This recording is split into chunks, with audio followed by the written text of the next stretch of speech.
lagi bersama saya Ayani Nurayani dari kelas 3A semester 6. Di sini saya akan melanjutkan lagi cerita yang minggu kemarin tentang partai politik perempuan, di mana ceritanya keterlibatan perempuan dalam dunia politik, khususnya dalam setiap pemilihan umum yang sudah dilaksanakan selalu mengalami fluktuasi, peningkatan maupun penurunan. Hadirnya kebijakan alternatif di tengah-tengah ketidakpastian masa depan dan kesenjangan gender telah membuka peluang dan kesempatan bagi kaum perempuan untuk terlibat aktif dalam setiap proses politik praktis melalui ragam cara. Munculnya kesenjangan-kesenjangan di ruang publik, terutama pada perempuan, ialah mengenai kesenjangan akses, hak-hak dan peran perempuan dalam dunia politik dan pemerintah. Hal itu tercermin pada persoalan politik perempuan, yang dimana persoalannya di Indonesia karena masih adanya ketidakadilan gender dalam struktur dan budaya masyarakat Indonesia, seperti ruang-ruang publik yang belum melibatkan perempuan secara menyeluruh.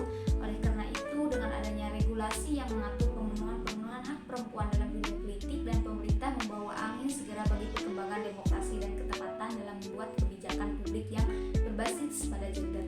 Dalam dunia kerja misalnya, seorang perempuan kerap ditetapkan dalam posisi cadangan atau second lain posisten, meskipun perempuan tersebut memiliki kualifikasi yang sama dengan laki-laki. Begitu pula halnya dalam bidang politik dan pemerintah, seolah-olah perempuan yang masuk dalam ranah politik dan pemerintah hanya menjadi pemanis, pelengkap keindahan dan pemerintah. Tindakan-tindakan yang muncul dalam kehidupan berbangsa dan bernegara seperti ini merupakan bentuk diskriminasi terhadap kaum perempuan yang kemudian akan melahirkan dehumanisasi terhadap kaum perempuan, yang kemudian akan melahirkan dehumanisasi peran perempuan dalam kehidupan berbangsa dan bernegara, dan tentunya hal ini dapat merugikan hal konstitusional perempuan. Upaya masyarakat internasional dalam menghapus segala tindakan diskriminasi terhadap insan-insan tentunya ingin menciptakan sebuah konsensus tentang kedudukan yang setara antara laki-laki dan perempuan.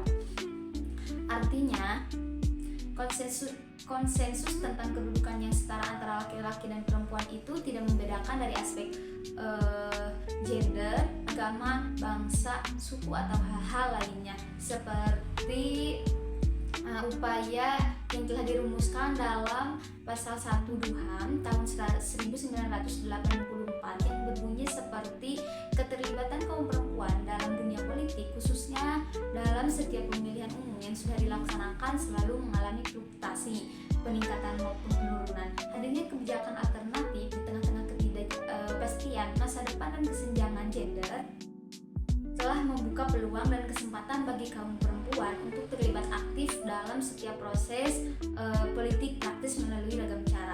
Munculnya kesenjangan di ruang publik, terutama pada perempuan, ialah mengalami kesenjangan akses, hak-hak dan peran perempuan dalam dunia politik dan pemerintah. Hal itu tercermin pada persoalan politik perempuan, yang dimana persoalannya ada di Indonesia karena masih adanya ketidakadilan gender dalam struktur dan budaya masyarakat Indonesia, seperti ruang-ruang publik yang belum melibatkan perempuan secara menyeluruh.